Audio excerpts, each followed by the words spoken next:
अस्सलाम वालेकुम जी। उम्मीद यह करना तुम सारे वालो सो मैश के चौधरी तो मेरा यूट्यूब चैनल तक शकील व्लॉग नाल ही फेसबुक पेज है इस्लामगढ़ टीवी टिकटॉक अकाउंट है शकील व्लॉग। लाओ दोस्तों माड़े भैनों तो भरावो मैं इत्थे बंग कोठा इत्थे कब्रस्तान विच मौजूद हाँ। इत्थे जी चार दीवारी ना कम जारी वो सारी है वो तुसां ही अज दसने इंशाअल्लाह ताला। बिल्कुल सड़क नाल है कब्रस्तान। वेखो तुसी ए कब्रस्तान बाकी है चार दीवारी ना कम शुरू है। वेखो तुसी माशाअल्लाह जी। ए मिस्त्री साबर साहब मौजूद नहीं जी। हाँ जी मिस्तारी जी वालो सेहत हथ भी कैसा कम चल रहा है? वाह जी रफाई कम्मा ने चलना बेहतरीन चलना पे। रफाई आमा कम है तो मैं दसो कि अपनी मदद ना पिया अपनी मदद आपने तैयार ठीक है। तो ये मैं दसो कि ये जड़ी जमीन सारी है कुछ ये कुछ भी बंदे यार जना रफाई तौर पर जरा ना मुख्तसार की ने कब्रिस्तान वास्ते। अच्छा हाँ वो महमूद। अच्छा राजा महमूद। राजा महमूद अच्छा ते अगे ये जरा ना ये चौधरी रशीद नहीं जमान मोहम्मद जमान मारूम।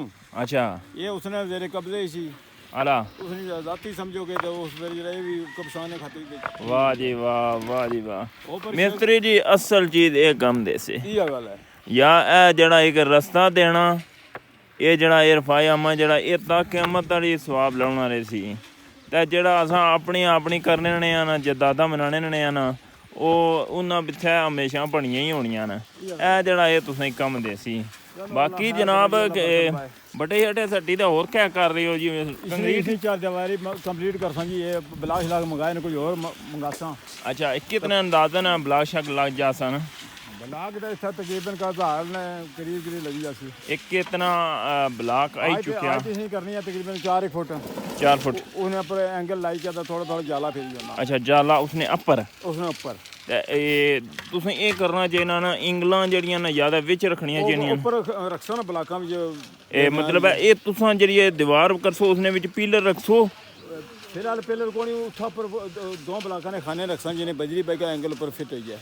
ठीक है ठीक है ठीक है क्योंकि गाल में जितना गुड़ बो इतना मीठा। हां या गाल है सर जी बिल्कुल यार माल जंगा बनाई रेन जी बेहतरीन माल जी। चलो जी बाकी अपना ठीक है। ये जनाब प्लंथ वगैरह जड़ा ना ये भरी रेन इसने ऊपर जड़ी है ना ए ब्लाक आनी ए ब्लाक आए ना ये ब्लाक कितने अंदाजन आए उस ना? ये 250 है ना। अच्छा ये 250 है ठीक है तकरीबन 1000 लगी जासी तो इत्थे हुण इत्थे कणा कियां रुकी जोड़े अगे तोड़ने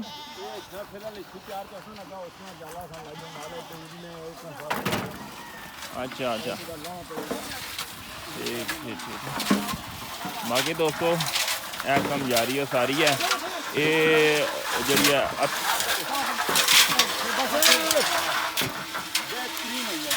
वाह जी वाह। ये शोरा चंगा बनता दो साहब जबरदस्त। बाकी है जी राजा महमूद खान लगे ना राजा साहब कम चंगा हो रहा अल्हम्दुलिल्लाह जी। तो ये तुसां बाड़ी दित्ती है कब्रस्ताने च माशाल्लाह जी माशाल्लाह। ये बड़ी बात है जी लबे सड़क पर जड़ा ना एक कलेजे की गल है ना। बाकी है जनाब ये गल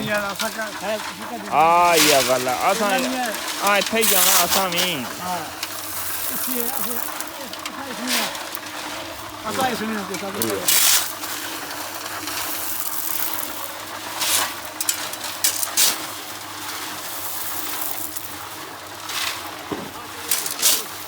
चलो ना लो ना लो ना लो।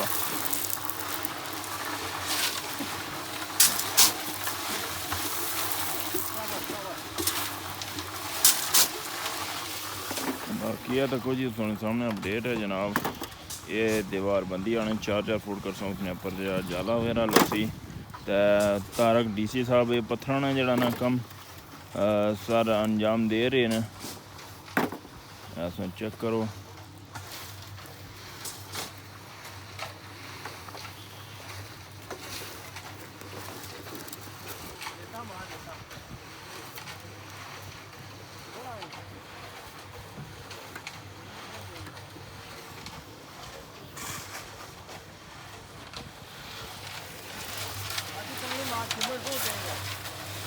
ਇਹ ਜ਼ੌਰ ਸਾਹਿਬ ਇਹ ਮਿਕਸਰ ਕਿੱਥੋਂ ਆਉਂਦੀ ਜੇ मशीन आई है ना रड़ा तो इसमें कितना रेंट होती है एक दिन ना ये सी बिल्डर है रेंट ले कहानी कोनी गई बारी चलो जरा भी कोई इंसाफ देना वाला पैसे ना अगले सही ना बरल चलो इंशाल्लाह वो तो बात है क्या पता ना क्या प्यार करने को आप फिलहाल तुसा फिलहाल ऐसा नहीं आंदी है ना को काम जारी है ठीक है ਇਹ ਦੋਸਤੋ ਭੈਣੋ ਤੇ ਭਰਾਵੋ ਇਹ ਸਾਰੇ ਆਪਣੀ ਮਦਦ ਆਪ ਲਗੇ ਵੇ ਨੇ ਤੇ ਸਰਗਤਗਾ ਇਹ ਜ਼ੌਰ ਸਾਹਿਬ ਨੇ ਇਹ ਕਮੇਟੀ ਨੇ ਸਰਬਰਾਹ ਨੇ ਤੇ ਜਿਹੜੇ ਇਹ ਕੰਮ ਸ਼ਮ ਜਾਰੀ ਹੈ ਤੇ ਬਾਕੀ ਇਹ ਸਾਰਾ ਕੰਮ ਜਿਹੜਾ ਨਾ ਕਮੇਟੀ ਜਿਹੜੀ ਬਣਤੀ ਹੈ ਨਾ ਚੰਦਾ ਛੰਦਾ ਇਕੱਠਾ ਹੋਣਾ ਨਾ ਨੇ ਤੇ ਚਲੋ ਅੱਲਾ ਖੈਰ ਕਰਸੀ ਬਾਕੀ ਇਹ ਸੂਰਤ ਹਾਲ ਜਨਾਬ ਯਾਰੀ ਮਕਾਮ ਤੁਹਾਡੇ ਸਾਹਮਣੇ ਹੈ तारक डीसी साहब लगे ढिले ढिले हाँ जी तारक साहब लगे हो चलो अल्लाह खैर करसी बाकी जनाब मिठू साहब भी वो लगे हुए ने